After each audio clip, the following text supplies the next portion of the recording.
আজকে আমরা কথা বলবো নাথিং তরফ থেকে তাদের নতুন একটা সাব ব্র্যান্ডে একটা নতুন ফোন লঞ্চ হওয়া সিএমএ ফোন 1 এর ব্যাপারে, এবং সেটাতে আমরা আলোচনা করবো মোটোর তরফ থেকে যে নতুন ফোন আসছে মোটো G85 একই রকম প্রাইস সেগমেন্টে দুটো পাওয়া যাবে। সেক্ষেত্রে কতটা দুটো ফোন নিজেদেরকে প্রাইস জাস্টিফাই করে এবং দুটো ফোনের মধ্যে কোনটা নিলে আপনি তুলনামূলকভাবে বেশি সুবিধা পাবেন এবং তুলনামূলকভাবে কম ঠকবেন, তাই আমরা আজকে ভিডিও আলোচনা করবো। তো চলুন শুরু করি আজকের ভিডিও। প্রথমে আমরা বলি লুকস এবং ডিজাইনের ব্যাপারে। এটা কিন্তু দুটো ফোনের মধ্যে একটা ইউজারদেরকে আলাদা করবে, কারণ দুটো ফোনের লুকস এবং ডিজাইন কিন্তু সম্পূর্ণরূপে আলাদা। নাথিং এর ফোনটার ডিজাইন অনেকদের অ্যাট্রাকটিভ লাগতেও পারে, সেক্ষেত্রে রিফ্রেশিং নতুন একটা ডিজাইন, সেক্ষেত্রে অনেকের পছন্দ হতেও পারে আবার নাও হতে পারে। কিন্তু মোটরওয়ালার ডিজাইন তাদের ট্রেন্ডিং ডিজাইন অনুযায়ী চলছে, সেক্ষেত্রে অবভিয়াসলি সবার পছন্দ এক্ষেত্রে হবেই। তো এক্ষেত্রে আপনার পছন্দের উপর ডিপেন্ড করে যে আপনি কোন ফোনের দিকে যাবেন। তো অবভিয়াসলি দুটো ফোনই কিন্তু প্লাস্টিক বিল্ড এবং প্লাস্টিক ফ্রেম দিয়েই তৈরি, সেক্ষেত্রে মোটর ফোনটা কিন্তু তুলনামূলকভাবে একটু বেশি প্রিমিয়াম ফিল হবে আপনার। তো যাই হোক, পছন্দ কিন্তু এক্ষেত্রেও আপনার ব্যক্তিগত হয়ে যায়। কালারের কথা বলি, নাথিং সিএমএফ এই ফোনটা, নাথিং সিএমএফ ফোন 1, এটা 4টে কালার ভেরিয়েন্ট অ্যাভেলেবল রয়েছে, green, black,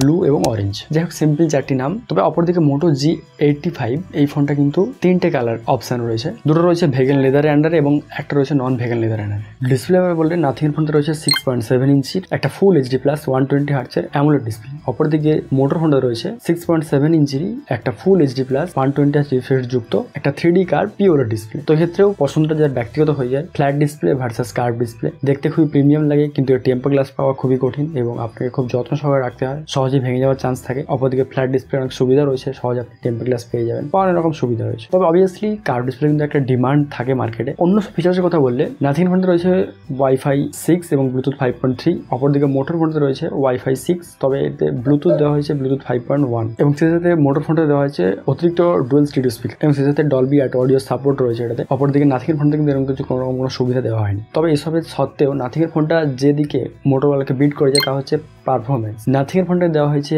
MediaTek Dimensity 7300 processor, যেটা কিনা কিছুই না 7200 একটা আপডেট ভার্সন এবং এটা অন্তত স্কোরও কিন্তু 6 লাখের আশেপাশে আছে। অপরদিকে মোটর ফোনটা দেওয়া হয়েছে স্ন্যাপড্রাগনের কোয়ালকম স্ন্যাপড্রাগনের 6S Gen 3 প্রসেসর, যেটা কিন্তু তুলনামূলকভাবে একটু লেটেস্ট প্রসেসর, কিন্তু তুলনামূলকভাবে লো পারফরমেন্স যুক্ত প্রসেসর। এটার অন্তত স্কোর 5.5 লাখের আশেপাশে থাকে। তো অবভিয়াসলি বলবো যে সেক্ষেত্রে পারফরমেন্সের দিকটা অবভিয়াসলি নাথিং এর ফোনটা কিন্তু অনেকটা বেটার। নাথিং এর ফোনটা আর যেদিকে বেটার তা হচ্ছে UI ইউজার ইন্টারফেস। নাথিং এর ফোনটা দেওয়া হয়েছে নাথিং OS 2.6, যেটা কিনা অ্যান্ড্রয়েড 14 উপর বেস করে তৈরি এবং সেই সাথে তা দেওয়া হবে 2 বছর অ্যান্ড্রয়েড আপডেট এবং 3 বছরের সিকিউরিটি আপডেট। অপরদিকে মোটর ফোনটাতে রয়েছে মোটর হ্যালো UI, যেটা কিনা অ্যান্ড্রয়েড 14 উপর বেস করে তৈরি এবং এটা দেওয়া হবে 1 বছর অ্যান্ড্রয়েড আপডেট এবং 3 বছরের সিকিউরিটি আপডেট। তো অবভিয়াসলি আপডেটের দিকটা কিন্তু মোটর একটু পিছনেই বরাবর। আরেকটা জিনিস যেটা একটু আপনার কমতি বলে মনে হবে তা হচ্ছে মোটো G85 এর ক্যামেরা। ফিজিক্যালি দেখে বাইরে থেকে দেখে আপনার মনে হবে যে ক্যামেরা সেটা অনেক যথেষ্ট ভালোই দেওয়া হয়েছে, কারণ মোটো G85 দেওয়া হয়েছে একটা 50 মেগাপিক্সেলের মেইন সেন্সার এবং একটা 8 মেগাপিক্সেলের ultra wide angle macro lens এবং সেলফি দেওয়া হয়েছে একটা 32 মেগাপিক্সেলের সেলফি ক্যামেরা। অপরদিকে নাথিং এর ফোনে দেওয়া হয়েছে একটা 50 মেগাপিক্সেলের মেইন সেন্সার। এটাই কিন্তু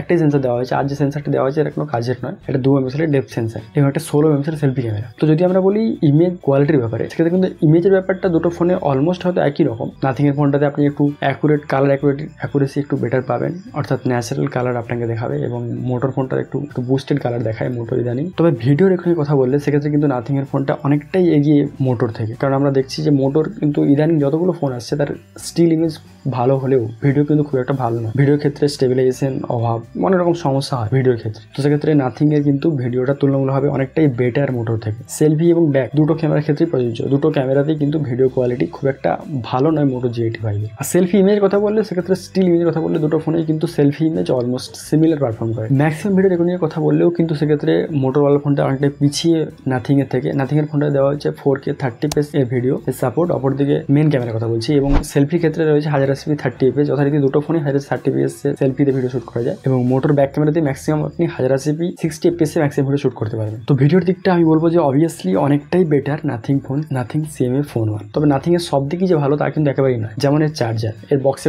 কোনো চার্জার দেওয়া হবে না। দুটো ফোনে রয়েছে 5000 mAh ব্যাটারি, কিন্তু মোটর ফোনটা দেওয়া হচ্ছে একটা 33 ওয়াটের চার্জার, যেটা কিন্তু বক্সেই দেওয়া হয়েছে। অপরদিকে নাথিং এর CMA ফোন 1 এটাতে কিন্তু বক্সে কোনো চার্জার নেই, যার জন্য আপনাকে আরো 1.5 থেকে 2 টাকা অতিরিক্ত খরচ করতে হবে একটা চার্জার নেওয়ার জন্য, যদি আপনার বাড়িতে কোনো চার্জার না থেকে থাকে। র্যাম, স্টোরেজ এবং প্রাইসের ব্যাপারটা বলি, বললে নাথিং এর ফোন দুটো ভেরিয়েন্টে পাওয়া যায়, একটা 6GB 128GB ভেরিয়েন্ট যেটার দাম 16,000 টাকা, এবং আরেকটা ভেরিয়েন্ট রয়েছে 8 128GB ভেরিয়েন্ট যেটার দাম আরো 2,000 টাকা বেশি, অর্থাৎ 18,000 টাকা। সেক্ষেত্রে অবভিয়াসলি আমি বলবো যে 8 128GB ভেরিয়েন্ট এটা কিন্তু অতিরিক্ত ওভার প্রাইস, যদি আপনার নিতেই হয় তো আপনি 6 128GB ভেরিয়েন্টের দিকেই যাবেন। অপরদিকে মোটর কথা বললে এটাতে দেওয়া হয়েছে একটা 8 128GB ভেরিয়েন্টে যার দাম 18,000 টাকা, এবং অপর যে ভেরিয়েন্টটা সেখানে 12 যে ভেরিয়েন্ট যেটার দাম আরো 2,000 টাকা বেশি, সেখানে 20,000 টাকা। এক্ষেত্রে অবভিয়াসলি মোটর ক্ষেত্রে একটা পয়সা ওয়াসিল ব্যাপার থাকে, যেখানে মোটর সব ফোনেই থাকে আমি বলবো। তো যদি আপনাকে নাথিং নিতে হয় তো আপনি অবভিয়াসলি বলবো যে আপনি 6 128GB ভেরিয়েন্টটাই নিন, সেক্ষেত্রে কিন্তু আপনার বেশি পয়সা ওয়াসিল ফোন। এবার যদি আমি কন্ট্রোল ব্যাপারটা বলি, যদি আপনার মেন প্রায়োরিটি ক্যামেরা এবং পারফরমেন্স হয়ে থাকে সেক্ষেত্রে অবভিয়াসলি, এবং